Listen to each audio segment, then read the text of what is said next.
Sore ribs and all. I think about punching the question right off Plutarch's face, because the implication is clear. He isn't just asking why we didn't start a mini rebellion in the gym. He means back in District 12 as well. Why do we let the capital brutes rule us? Because we're cowards? Because we're stupid? Why do you submit to it all? He presses. Because you have the guns, Regina says flatly. Is it really about weapons, though? I grant you, they are an advantage. On the other hand, when you consider the sheer difference in numbers, district capital, Plutarch muses, yes, we far outnumber the peacekeepers in 12. I think about the weapons we could lay our hands on. Pickaxes, knives, possibly some explosives. But in the face of automatic rifles, aerial bombings, gases, and the capital's menagerie of mutts, I don't think we'd submit, I say. It's implied. You accept the capital's conditions. Because we don't want to end up dead, I snap. Do you really not see that? No, I do. I see the hangings and the shootings and the starvation and the Hunger Games. I do, Plutarch says. And yet, I still don't think the fear they inspire justifies this arrangement we've all entered into. Do you? We stare at him. He's not taunting or mocking us. He's genuinely asking, why do you agree to it? Why do I? For that matter, why have people always agreed to it? When we don't respond, he shrugs. Well, it's something to think about. You're up, Hamish. Hasilia offers me a knife, which I could A, throw, or B, drive into a peacekeeper's heart, ensuring my immediate death. I'm a little wobbly, but I still hit the target. Plutarch waits for me at the end of the line. I try to ignore him, but he keeps yapping. You put on quite a show last night. Yeah, well, I bet you card stacked it right into a compliment for the president. No need to. The broadcast to the public ended when the firecracker went off. The Capitol News coverage is presenting the opening ceremony as flawless. I doubt that people who take Capitol News seriously will spend that much time questioning that, I say. They don't care about what happens to us tributes, dead or alive. I wonder what they did with Luella's body. I hope it's been sent home to the McCoys. Their family plot's right next door to ours, so Luella and I will be reunited soon enough. I start to turn away, but Plutarch lays a hand on my arm. I'm sorry about Luella, Hamish. She was a person of substance. I could see that right off. Is he actually giving me condolences? Why do you keep dogging me? I snap at him. There's a gym full of people just aching for some exposure. Why don't you spread yourself around a little? I'm assigned to cover 12. He raises his hands and backs away, but I'll try and give you some space. Aggravated by his probing, I pull Maisie and Wyatt aside. Listen, if we join Ampert's alliance, these folks from 7 will be our team. Now I'm going to introduce you to Regina over there. I give Maisie a hard stare. You have to be nice. Don't comment on her hair. Don't comment on her nails. Don't comment on how she looks in brown. Don't ask her to examine her pin because you're an authority on jewellery. Maisie sniffs. I like her hair. And Wyatt, don't be weird. Don't start spouting her the odds on all their deaths. Can I do other people's deaths? No. Not yet. Maybe not ever. It's creepy. If you have to do odds, do gifts or sponsors or something, I say. Forget about being loose cannons. We need to seem like people you'd want to be your allies. Like people you'd hope were beside you in a mine accident. Steady, smart, trustworthy. Ampert, glowing his electric blue, runs up, swinging a loop of black cord over his neck. Hey, Hamish. District 10 is in. They're the ones in crimson. I met them in knot tying. One of the guys, Buck, made me this lariat. I'm thinking of turning it into some kind of token, since I didn't bring one. He wraps the cord in loose bands around his hands, pulls it over his head, and drops his voice. Then I can unwind it and use it in the arena. Maisley's lip twitch. Well, you can't wear it like that. It's not the least bit ornamental. You'll look like a weasel caught in chicken wire. I do? Ampert doesn't seem offended, but shoots me a curious look. What did we just discuss? I say to Maisie. She ignores me and, uninvited, uncoils the cord from Ampert's neck. This is Maisie, from back home, looking to ally up with you. Maisie examines the cord, testing its flexibility and twisting it in her fingers. You could do a braid necklace. That's a one-strander. It would look something like this. She pulls out one of her necklaces, an elaborate black braided piece. A small shiny medallion etched with a flower embedded on it. No flower, obviously. Okay, says Ampert. Could you make me one? I guess I could, but I don't have any tape, so you'll need to hold it down while I work, she says. I'll hold it, he answers. And there's nothing to hook it, so we just have to tie it off, which is never my first choice. Ampert digs in his pockets and holds up my safety pin from the last night. I've got this. She considers it. Alright, just be careful when you take off or the whole thing could unravel. When you take it off or the whole thing could unravel. Come on. She heads for the bleachers, not even checking if he's following her. My father wants to meet you. He's at the booth with the potato, Ampert tells me, then scurries after her. His father? A potato? Doubt crowds in again. What am I doing? Is Ampert just some deluded child who lives in a fantasy world? Before I commit myself, I need to know. So I introduce Wyatt to Regina, keeping my fingers crossed that he'll act half normal, and head off in search of a man with a potato. After making a lap around the crowded booths, sure enough, I find one.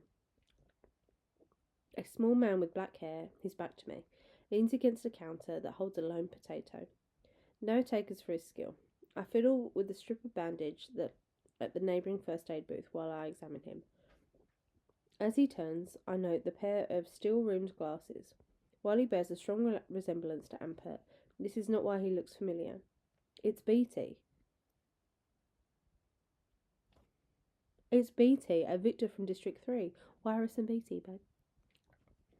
A cold dread washes over me as the puzzle pieces come together.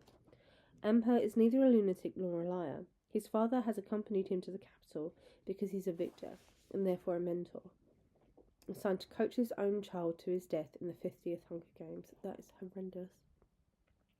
Why BT's been tapped to man a booth with potato, I've no idea, because he's supposed to be some kind of technological genius.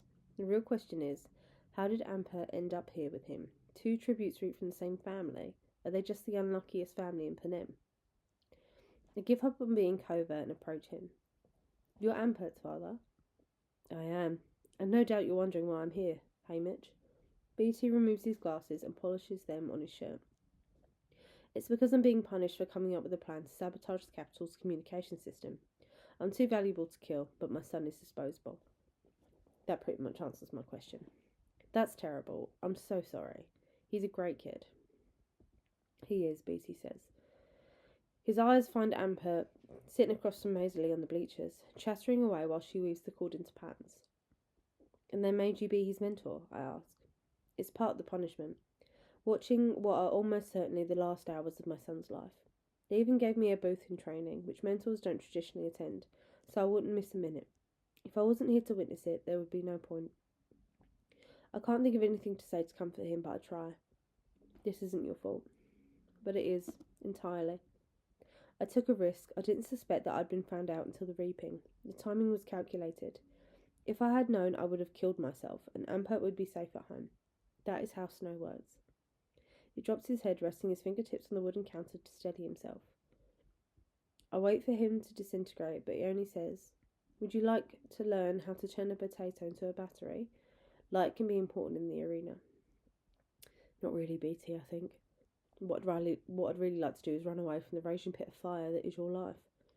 But that seems cowardly, like what people back home are probably doing to Ma and Sid right now. So I say, okay. Will there be potatoes in the arena? I don't know. I suspect this assignment was meant to demean me, which it doesn't. That may be its whole purpose. But if you can't find a potato, other things, a lemon for instance, could work as well. Just don't eat anything after it's been used as a battery. He pulls out a small tray with the little plastic packets. Each contains a couple of nails, a pair of copper coins, mini coils of wire, and 2 tiny light bulbs. 2 potatoes would provide more power. I guess if I can find 1 potato, I stand a good chance of finding 2. If not, you might try cutting one in half. He produces a second potato and slides it in front of me, then offers me a thing that looks like a pencil with a small blade on the end. For now, we'll use both. Follow along. BT tears open a packet and dumps the contents on the counter. His eyes flick up for a second. A peacekeeper hovers at my shoulder. The slender knife twitches in my hand. Here I am again. Armed and with access. Well, it is something to think about.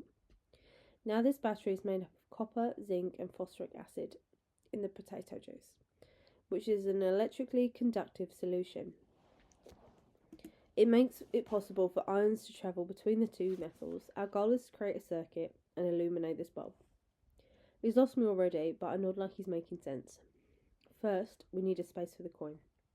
BT cuts a coin-sized slot in the side of the potato and I copy him. Then we wrap one of the copper coins in wire and insert it, leaving the long tail out. I sink my wire-wrapped coin into the potato. Does this mean it will be dark in the arena? Oh, I actually have no idea about this arena. They say if you boil the potato, you can increase your output, so that's something to keep in mind. But if I boil a potato, I'd already have successfully made a fire, so a smile plays on its lips. So you would have achieved an alternate light source, so this whole potato exercise would be a waste of your time. I didn't mean that. Sorry. You needn't apologise for being a stew. I'm just glad you're paying attention. I felt the peacekeeper move on. Wyra said that there could be clues about the arena in training. Well, I would listen to her. Having been her mentor, I know how clever she is. He holds up a nail. This is galvanised, coated in zinc. Don't let it touch the coin. These needn't be a coin and a nail. What you need is copper and zinc. Strips of metal work just as well. You might be able to forage some in the arena if you get beneath the scenery. He sticks the nail into the potato, a few inches from the coin. I follow suit. She also says that every area is just a machine. Yes, they're all machines of a sort. I think back to our conversation in the kitchen, when I said I wanted to outsmart the machine and make the capital look stupid. Now that seems like an empty gesture. Wyra spent a whole game doing that. Far better than I ever could. And where did it get us? Besides whatever little thing I might manage, it'd be too easy to keep off camera. A real coup would be to... So, if it's a machine, it can be broken, right? BT eyes Ampert. Yes, in theory. Practice is always a bit trickier. Now, let's connect our potatoes. He attaches the wire from his coin to my nail and links a third wire to his nail. Suddenly I remember a clip of BT's games. He somehow scavenged parts from his arena and electrocuted all the remaining competitors. I realise if I'm serious about breaking the machine, I will need this man, who once not only outsmarted, but hijacked his own arena. Because even if I'm naturally smart enough, I'm just a poorly educated boy from the hills, who has no idea you could turn a potato into a battery. How, BT? How can I break it? I say under my breath. I don't know anything about machines. I'm sure you do without realising it. A screw is a simple machine. A wheel, an axle, a lever. Are you familiar with a water pump? Too familiar. That's a lever. It helps create a partial vacuum and water is drawn upwards. Some machines take more know-how than others. I know how white liquor still works. Does that count? I catch the ghost of a smile. I don't see why not. BT takes the wire from my coin and one around the nail and attaches them to each other and the little wires poking out of the base of a tiny bulb. And here we go. It emits a faint glow. My ma would love this. Think of the money we could save on candles. But this would not destroy an arena. What would break it, BT? I press. BT leans over, lifts his glasses, peers under them as he scrutinises the battery. The circuit? Well, you'd only need to disconnect one piece. Say, remove a wire. And the whole battery goes dead. I realise there's another peacekeeper behind me, and BT's words are for her benefit. Remember, we're converting chemical energy into electrical energy. To illuminate the bulb, you need to keep the circular path intact. The peacekeeper moves in closer. Her nose inches from the battery now, her interest attracting a core set of tributes in peach outfits. District 8. My unofficial allies if things work out. Can we try that? One asks. Of course, says BT.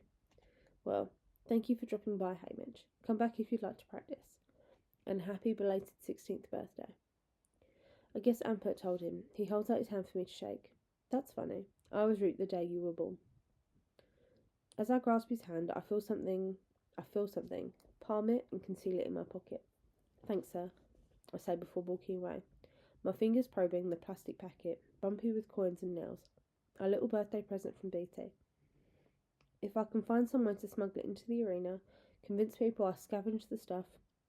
Coins might be tricky, but I can maybe dig up some other copper and find a potato. Are we halfway to a really dim light bulb? I'm pretty sure if my flint strike is a faster route to light, but possibly those kids from 8 could use it. Up on the bleachers, Maisie puts the finishing touches on an expertly woven braided necklace. Truly, it could pass as anyone's taken from home. She holds it up for inspection. Amherst strokes it in admiration.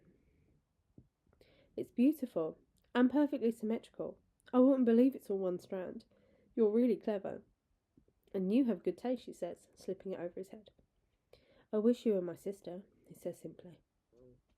A funny look crosses her face, but she's never heard those words before. I wait for a cutting remark, but she only says, I'll be your sister. Great. I'm going to show my father. Ampert gives her a hug, which she stiffly returns and runs off. Her brow wrinkles. His father?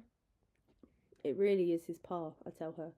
Remember Beatty, the victor from District 3? Got out of line. They're punishing him by making him mentor Ampert. That's a special kind of vicious. Would you want your family to be here? I can't think of anything worse. A game maker announces lunch, and we're directed back to our assigned bleachers, where a peacekeeper delivers 4 boxes. I'm still full of breakfast. My gut hurts from Panache's attack, and the sight of Luella's unclaimed lunchbox kills my remaining appetite. A parade of blue, brown, peach, and red uniforms makes its way to the foot of our bleachers. I sort out 3, 7, 8, 10. Can we join you? Asks Ampert. Sure, I say. If they're going to be our allies, be good if we can bond a little. They clamber up beside us and everybody shares their name, most of which I immediately forget. The kids from 10 are bruised and scabby from the chariot debacle, but look like a sturdy enough bunch. From the next section, District 11 pretends to ignore us, but as they've all gone quiet, I guess they're eavesdropping, trying to figure out what kind of allies we'd make. Ampert, this is your show, I say. Why don't you tell us what you got in mind? I like how even though he's only 12, he jumps right in. It's like this. A disproportionate amount of the time, the careers win, but they're only 1/4 of the tributes. We've got 3 times their number, so the idea is we get the rest of us together, and for a change, we hunt them down instead of letting them hunt us. Can we do that, do you think? A girl asks from 10. Why not, Lanny? Replies Ampert. Why not? I think about how the districts outnumber the capital by far more than 3 to 1. We don't have to buy into their mind games, that somehow they always defeat us, Ampert declares. Everybody acts like the odds aren't in their favour, but I'm sure we can beat those odds. Aren't in our favour, but I'm sure we can beat those odds. At the word odds, Wyatt seems to blink awake. Well, we'd have to factor in their structure, training, temperament, and sponsor gifts. But even given that, if there are enough of us, his eyes get a faraway look. Yeah, this is normal for him, I tell the group. He's working out what the odds of the 12 careers against the rest of us are. Everybody waits respectfully. Yes, it can be done. We could do it. It's still not a probability, but it's a solid possibility, reports Wyatt. Especially if we can get all 9 districts to agree. If we kill all the careers, asks Regina, what do the rest of us do then? Have another meeting, says Maisie. At least this alliance gives us something to do besides freak out. Right now we don't have 9 districts though, Wyatt reminds us. Just 5. I've asked the others, but not everyone wants to join, says Ampert. Our attention turns to the bleachers, stretching across the gym. At the far end, the careers mirror us, having assembled for lunch. Snot green mixed with the purple of 2 and 4's deep sea blue. Districts 11, 9, 6 and 5 remain unattached. We watch as a few members of the careers toss their empty lunchboxes to the gym floor, then walk down to where Career 6 sits and steals a meal from a couple of kids' lunches. Games or no games, if you've got a decent bone in your body, you hate a bully. District 6 is composed of 4 puny kids whose rickety limbs suggest that they've never seen sunlight. Victims of last night's chariot episode, they're bandaged in enough gauze to choke a horse. One has a twisted foot. I remember another collapsing on the shower floor, wheezing from the insecticide. I'm tempted to write them off entirely. What could they possibly bring to the alliance except neediness? But I snag on the shade of their outfits. Dove colour. Seems like a sign. 6 said no? I asked Ampert. They said they want to remain neutral, so the careers don't target them. Well, can see how that's working out, I say. A bone-thin little girl in Lenore Dove's colour collapses on the bleachers, sobbing. I grab my untouched lunchbox, scoop up Luella's, and make my way down the bleachers. The crying girl recoils as I approach. I hold out Luella's lunch. Here, we had a couple extras. She hesitates and takes the box with a shaking hand. The wheezing boy accepts the other. You all managing after the accident? The girl nods. We're sorry our chariot hurt your friend. Frail she is, but considerate. Not your fault. Never thought for a minute it was.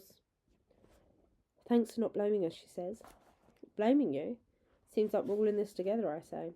You know, we've got a pretty good alliance in the works. I understand you're trying to say neutral, but really that just makes you a target for everyone.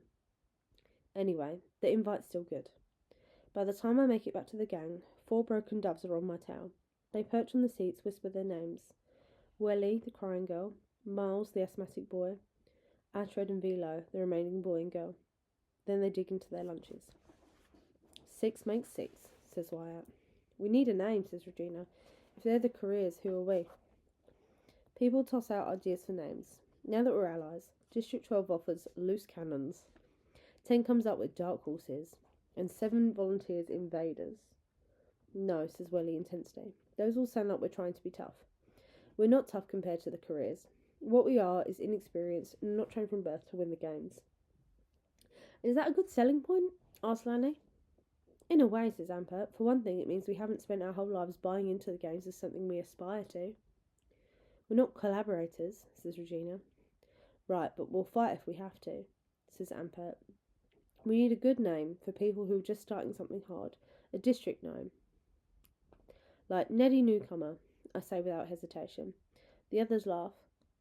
No, it's a real thing. In the mines, if you've just started, they call you Neddy Newcomer. My pa used to call me that whenever he'd teach me something new. Like, come on, Neddy Newcomer, let's learn to tie those boots. I like it, says Welly, a smile transforming her tear-stained face. We're the newcomers. Regina thinks it over, then grins. I'm proud of it. Everything feels better after lunch. It's less that I don't have to fear half the tributes, then I don't have to think about killing them. The latter is much worse.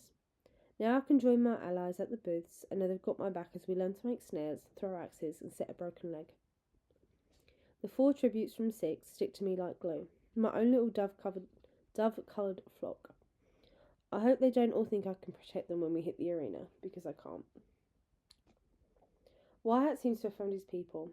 Ampert's co-tributes from 3 have a fascination with his odd system, and he seems happy to share it with them. Number freaks find one another, I guess. It's Maisie who surprises me. Back home she isn't popular, she's known. She's not respected, she's feared. Not deferred to, but avoided. Here, following Ampert's lead, kids bring her their district trinkets and ask her how to make them special. And she agrees. The girl must know 50 ways to braid, twist and loop a cord into a piece of finery. She sets off their humble offerings from home with her fancy patterns. District pride runs deep. From 6, which covers transportation, Welly has an old bicycle bell. Miles, a tin train whistle. Livestock glove in District 10 brought horseshoes. The lumberjacks of 7 carved wooden trinkets. The girls from District 8 have little dolls in beautifully sewn outfits. A kid from 3 has a doorknob, but I'm not sure how that reflects technology. Whatever they present her with, Maisie gives dignity to their tokens, and even though she still offers a fair amount of unsolicited fashion advice. 2 girls change their hairstyles, and a boy promises to stop biting his nails. Our allies adore her. By the end of the training session, District 11 hasn't said yes, but they haven't said no either. If they're in, I wish they'd say so. We could use more brawn. I saw Hull, the guy who kicked Panache in the shower, fling a pitchfork and decapitate a dummy. Why pretend that's not what we're here for? All of us newcomers stand a little bit straighter by the time we head back to our vans. Even locked in the dark, Maisie, Wyatt and I continue to make plans, sharing information about our allies and working on a strategy. In no time at all, the van pulls to a stop. That was quick, says Maisie. The door swings open and a peacekeeper gestures for me to get out. Wyatt makes to follow, but a peacekeeper holds up a hand. No, just Abernathy. This isn't good. I slide out the van in front of the white marble building, far more imposing than our tribute apartment. It stretches the length of the block, a single structure accessed by a huge pair of wooden doors inlaid with a pattern of gold stars. I catch a glimpse of Wyatt's furrowed brow as the door slams shut and the van speeds away. What's going on? Where am I? Two men in violet uniforms stand in silent attendance at the entrance, as if responding to some unheard signal. They haul open the doors to reveal Plutarch Havensby. He approaches me, his face unreadable. Hello, Hamish. I'm afraid there's been a last-minute schedule change. Just for me? Just for you. It seems the President has second thoughts about your performance. Luella under the balcony, snow up above, while I applauded for all the capital to see. Plutarch doesn't need to explain further. This is where I pay for painting my poster.